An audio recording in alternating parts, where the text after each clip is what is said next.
Hi dear student, આજનો આપણો વિષય છે ગણિત ધોરણ 6 પ્રકરણ 4 ભૂમિતિના પાયાના ખ્યાલો. એમાં આપણે ત્રિકોણ વિશે શરૂઆત કરીશું કે ત્રિકોણ એટલે શું. આગળના વિડીયોમાં આપણે જોયું ખૂણા વિશે. હવે આપણે ત્રિકોણની માહિતી મેળવવાની છે. તો ત્રિકોણમાં પહેલા તમને એક આકૃતિ દોરીશ, એ આકૃતિ પરથી સમજૂતી મેળવીશું. બરાબર.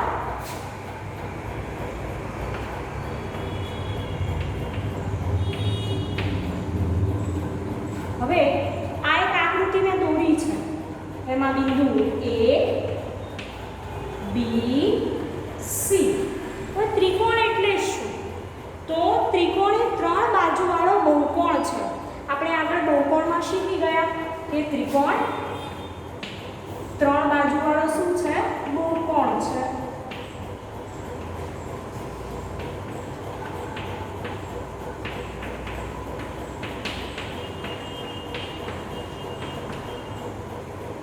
હવે આગળ આપણે જોઈશું કે ત્રિકોણમાં કેટલા ભાગ હોય છે. તો વિદ્યાર્થી મિત્રો, ત્રિકોણમાં ત્રણ બાજુ હોય તો તમને ખબર પડી ગઈ. ત્રણ બાજુ હોય, ત્રણ ખૂણા અને ત્રણ બિંદુ હોય છે. યાદ રાખજો, ત્રણ ખૂણા હોય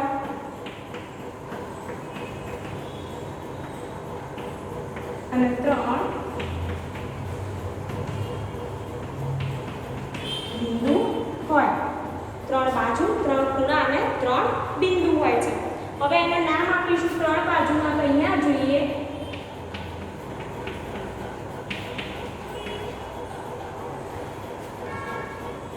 નામ આપીશું રેખાખંડ AB,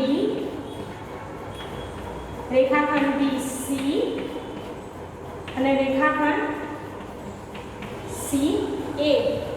એ શું છે? ત્રણ બાજુ છે. હવે ત્રણ ખૂણા.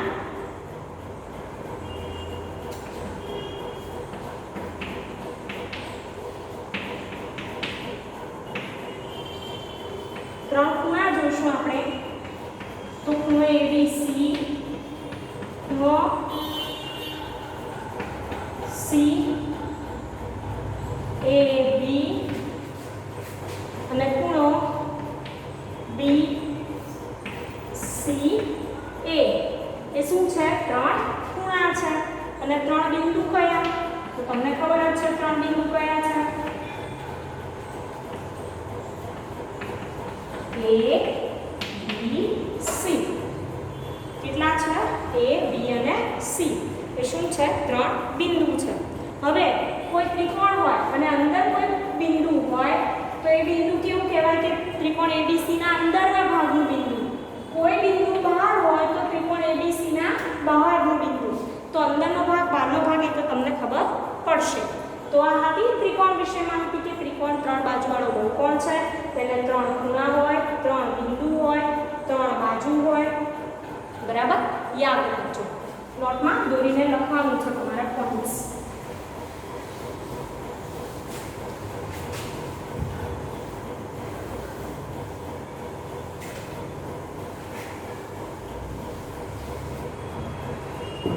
હવે આપણે જોઈશું સ્વાધ્યાય 4.4.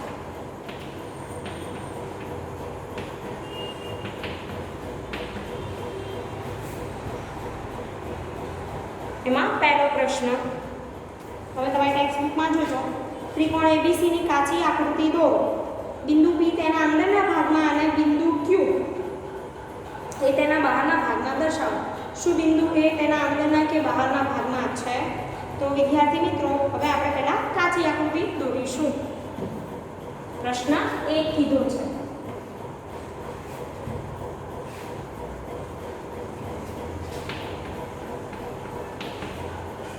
અને આ ત્રિકોણ ABC આપણે જેમ ખૂણાને સંકેતમાં દર્શાવીએ તેમ ત્રિકોણને પણ સંકેતમાં દર્શાવવા આવી નિશાની હોય છે, તમારે યાદ રાખવાની છે. કાચી આકૃતિ દોરો.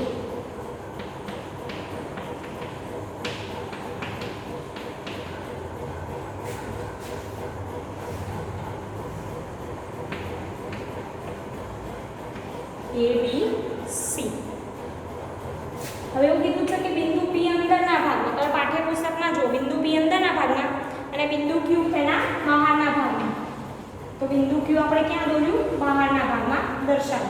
હવે આપણે પોઈન્ટ લખીશું કે ત્રિકોણ એબીસી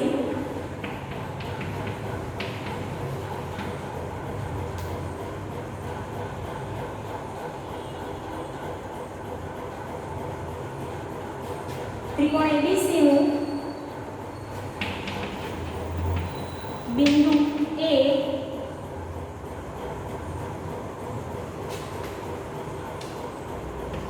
શિરોબિંદુ નથી, ત્રિકોણ બિંદુ એ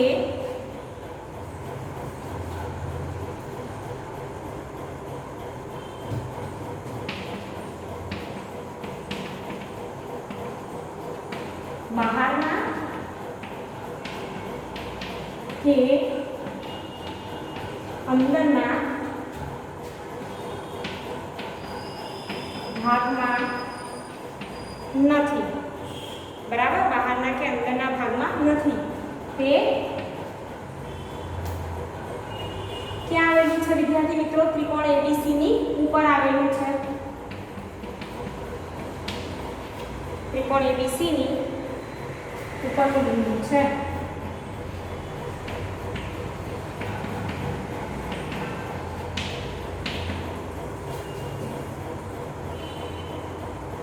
હવે આગળ જોઈએ આપણે.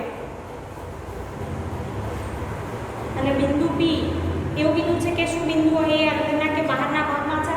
તો આપણો જવાબ છે કે બિંદુ એ અંદર કે બહારના ભાગમાં નથી, બિંદુ બી અંદરના ભાગમાં છે અને બિંદુ ક્યુ કેવું છે? બહારના ભાગમાં છે. જ્યારે એબીસી એ શું છે? તો એબીસી એ બિંદુ છે એ એબીસી પર આવેલું છે. હવે આપણે પ્રશ્ન 2 જોઈશું કે નીચે આપેલી આકૃતિ પરથી દોરેલી આકૃતિ પરથી પ્રશ્નના જવાબ લખો.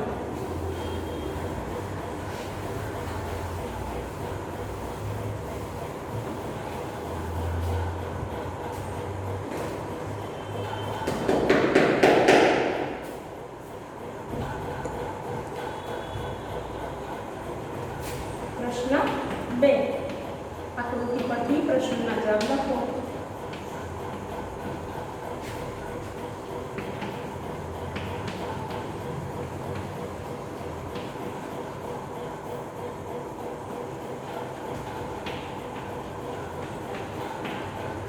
બરાબર. હવે પહેલું કોઈ પણ 7 ત્રિકોણ પહેલા આકૃતિ આપણે દોરી દઈશું. અહીંયા સાઈડમાં હું દોરીશ ઉપર, જેથી તમને ખબર પડે.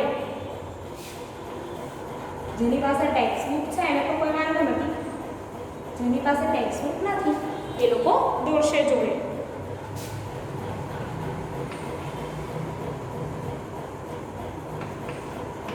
આવી આકૃતિ આપેલી છે. એમાં પહેલો પ્રશ્ન એ છે કોઈ પણ 3 ત્રિકોણના નામ લખો.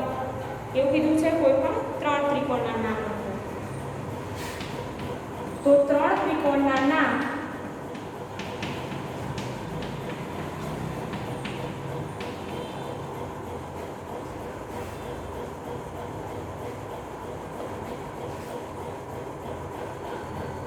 ત્રિકોણ ABD, ત્રિકોણ ABC અને ત્રીજું કયું થશે? ત્રિકોણ ABC. વિદ્યાર્થી મિત્રો 3 ત્રિકોણ બનશે. તેમાં ત્રિકોણ ABC તમે જુઓ ABC, બરાબર. પછી ABD અને ABC. ABD, ADC, ABC 3 ત્રિકોણ બનશે. હવે બીજો પ્રશ્ન જોઈશું. તમે તમારા પાઠ્યપુસ્તકમાં જોજો. એવું કીધું છે કે 7 ખૂણાના નામ લખો. વિદ્યાર્થી મિત્રો એવું કીધું 7 ખૂણાના નામ.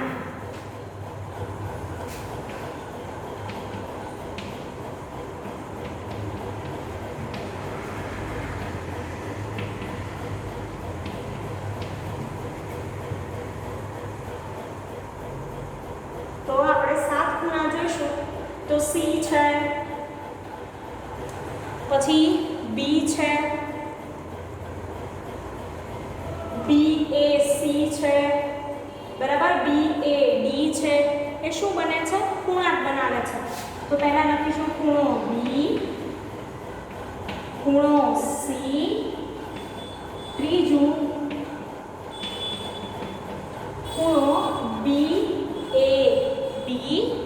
બરાબર ખૂણો BAC પાંચમું લખીશું આપણે CAD છઠ્ઠો ખૂણો લખીશું આપણે ADB અને છેલ્લો ખૂણો વિદ્યાર્થી મિત્રો તમે જુઓ કે કયો દેખાશે તો ABC. તો આવી રીતે તમે અલગ અલગ 7 ખૂણાના નામ લખી શકો છો. કેવી રીતે તો તમે જો પહેલા તો B અને C લખ્યા, પછી BAD પછી BAC, ત્યારબાદ CAD તો CAD અહીંયા ખૂણો બનશે. ADB માં જુઓ તો ADB, ત્યારબાદ ABC છે તો ADC. તો આમાં તમને અલગ અલગ 7 ખૂણા આવા તમે ઘણા ખૂણાના નામ લખી શકો છો અલગ અલગ રીતે. હવે આપણે આગળ જોઈએ.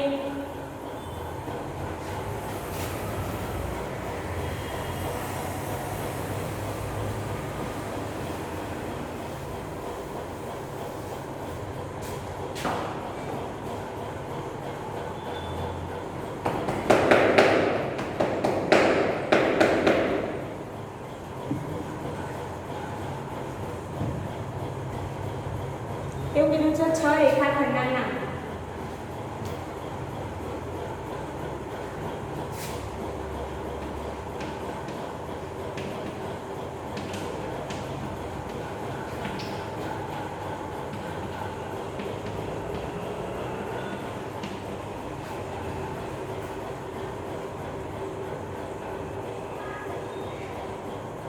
હવે રેખાખંડ કીધું છે બરાબર, તો આપણે જોવાનું છે.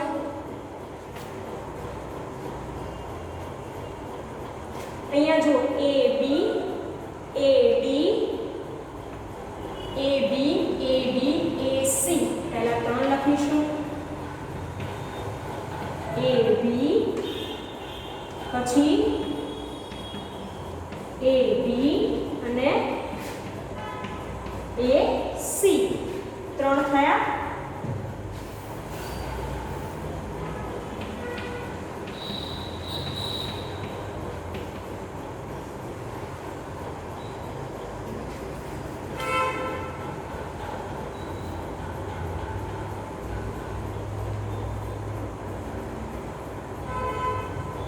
પછી BD DC આ ત્રીજો છે.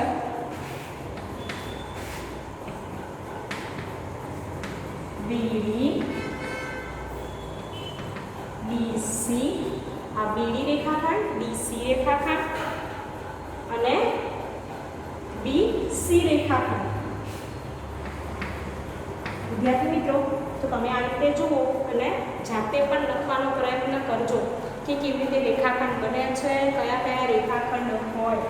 બરાબર.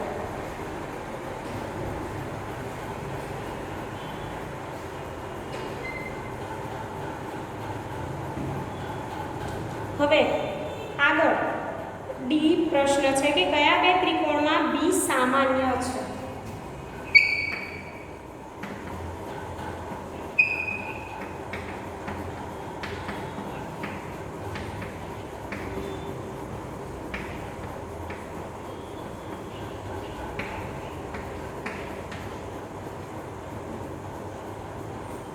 હવે તમે અહીંયા જુઓ કે કયા બે ત્રિકોણમાં બી સામાન્ય છે એવું કીધું છે બરાબર. તો ત્રિકોણ તમારે જોવાના છે કયા કયા છે.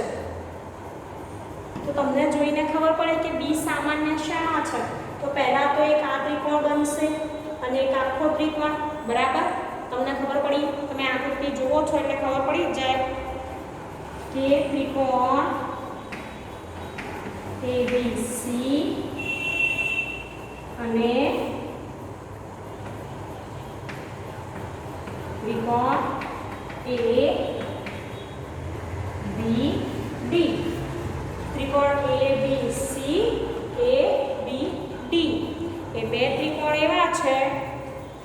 જેમાં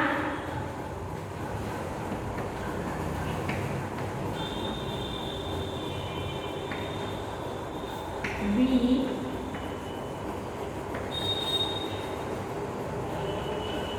સામાન્ય છે, તમારે યાદ રાખવાનું છે. તો આવી રીતે વિદ્યાર્થી મિત્રો, આ તો વાત થઈ સ્વાધ્યાય 4.4ની કે રેખાખંડ પૂછ્યા, ત્રિકોણ પૂછ્યા, કયા બેમાં બિંદુ સામાન્ય છે. અહીંયા બે ત્રિકોણ બન્યા છે, તમે આકૃતિમાં જુઓ કેટલા ત્રિકોણ તમને દેખાય છે? બે ત્રિકોણ દેખાય છે, ABD અને ABC, બે ત્રિકોણ બન્યા છે. ખાલી આ એક ત્રિકોણને તમે જોશો ને આનો જો વિચારીએ આપણે અને એવું પૂછે કે કયા ખૂણા બને, કયા રેખાખંડ બને, તો તમને ખબર પડી જોઈએ કે AB, BD, DA એ શું છે? રેખાખંડ. ત્રણ ખૂણા કયા કયા બને? તો ABD, BD A અને DA B, ત્રણ ખૂણા બને છે. ત્રણ બિંદુ કયા કયા? તો બિંદુ A, બિંદુ B, બિંદુ D. એ ઉપરાંત આ ત્રિકોણની જો વાત કરીએ આપણે, આ સાઈડનો પોર્શન, ખાલી આ ભાગનો ભાગ, તો આમાં તમને જો મળશે AD અને C ત્રિકોણ. તો ADC માં રેખાખંડ AD, DC અને AC એ શું છે? ત્રિકોણની ત્રણ બાજુઓ છે. ત્રિકોણના ત્રણ ખૂણા કે તો ખૂણો ADC, બીજો ખૂણો DCA, ત્રીજો ખૂણો CAD થાય. અને જો ત્રણ બિંદુઓ કે આ બાજુના ત્રિકોણની ફક્ત આટલો ભાગ વિચારો તો AD અને C. આમ તમને કોઈ પણ આકૃતિ આપેલી હોય એ આકૃતિ પરથી તમને ખબર પડવી જોઈએ કે કઈ બાજુ છે, કયા ખૂણા છે અને કયું ત્રિકોણ, કયા બિંદુ છે. અહીંયા તમને ખબર પડી જાય કે આ જે રેખાખંડો આપેલા છે એ શું છે? તેની બાજુઓ કહેવાય. બરાબર. અને આ જે ભાગ છે જ્યાં બે કિરણો એકબીજામાંથી નીકળે છે સામાન્ય બિંદુમાંથી, તો એ બે જે કિરણો છે એને કહેવાય બાજુઓ. યાદ રાખજો, ખૂણા માટે છે, ત્રિકોણ માટે આ જે શું છે? બાજુઓ છે. તો આ વિડીયોમાં તમે ત્રિકોણ અને સ્વાધ્યાય 4.4 વિશે માહિતી મેળવી. તમે નોટમાં લખી અને તૈયાર કરજો. Thank you.